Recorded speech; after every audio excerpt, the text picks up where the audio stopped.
It's not okay. But it is okay. And we're learning that through time, like everybody can love who they want to love. Figuring everything out and, figuring out who I was. I also didn't know what I wanted to do in life. So I left school and joined the military, did that for 8 years, joined the Army, and again, added on to who I was and another part of who I am and serving my country and developing more of me. So when I joined the military, we didn't have the whole don't ask, don't tell, so I couldn't be gay in the military. So I had to, you're right, go back into the closet. How could I forget doing that? It's like a roller coaster with my sexuality throughout my life. Coming out at 14, having to go back in because no one accepted me, coming back out in college, and then having to go back in the closet because I was in the military. And not that it would have affected me as a soldier, but that wasn't our mission. My mission wasn't to be a lesbian. My mission was to serve my country and not focus on that.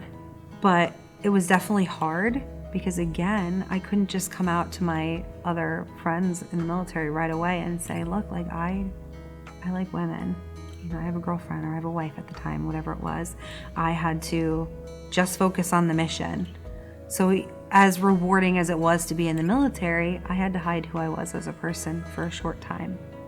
And now luckily during the end of my time in the military, it was okay. They passed the law where it was okay to be gay in the military. And in fact, you can actually get married and that's okay.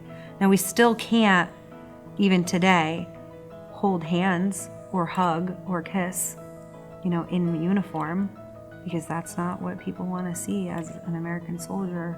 Like, you're just a soldier. You're not anything else but just a soldier. So there's, I said, progression. So I'm allowed to be a lesbian in the military, but you also still can't show any type of public affection. So my wife's still in the military, and I've been thinking about this a lot, and I don't know if I mentioned this before, but she's deployed and she's in Afghanistan currently. And I think, like, wow, like how cool. Like, I always watch those videos where you see people coming home and they are crying and their loved ones and they're hugging. I won't get that moment in public unless they pass something from here in a year that I'm allowed to touch my wife in uniform. So that's also something that I know it stinks because I'm still not able to really fully express who I am in person. As long as we're not in uniform, we're fine. But if you're in uniform, I won't be able to accept her off that plane and hug her like everybody else is because they're husband and wife. But because we're two women that are married, I'm not allowed to do that. So now I'm back at school. Things are much different. I'm much older. And now I know what I want. Now I know who I am as a person.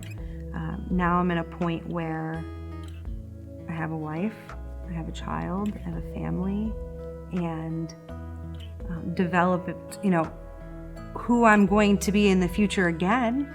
But I know that I'm doing the right thing that I should be doing, and I'm in school. Doing much better this time around because I have time to focus. And honestly, not becoming as involved in all of those organizations allows me to just focus on school in a sense. So now I'm just focusing on my family, just focusing on school, and with that also remembering all of those things that made me who I am now. So being in college, being at Kutztown really helped me again find out who I was because of the acceptance on campus. Now, it wasn't obviously 100% accepted by everyone. There's been progression through over time with this, and we all know that that's how things work in the world and in life, especially with politics and everything else going on. We progress a little bit, each year or every couple years or decades and so on. So coming to Kutztown, we had those outlets where I can meet other people that were just like me from all different areas of not just Pennsylvania, but the United States. So now, being out and open and proud about it and not having anything hold me back, that's probably the most freeing. If you're in college now, to not let anything hold you back.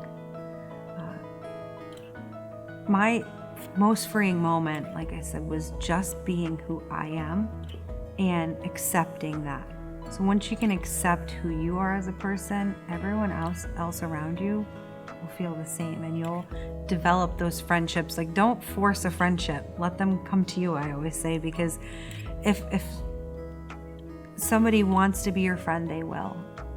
And being yourself and being true to yourself will only be better in the long run, because I think for myself, hiding it all the time and having to go, in and like just with my sexuality, going in and out of the closet, is very stressful, right? So if I had somebody told me when I was 14 and I was coming out at that point, it's okay to be you, it's okay to be gay, and people aren't going to be okay with that, and they might not always agree with your choices, or they might not always agree what you want to do, but do it anyway, because it's your life and you only get to live that once. So live it the way that's going to make you happy, and to focus on your dreams and what you want to do, to focus on what you're going to want to do for the rest of your life. And if you don't know, you'll figure it out. Just take your time and really, take in everything around you. And like I said, just be yourself.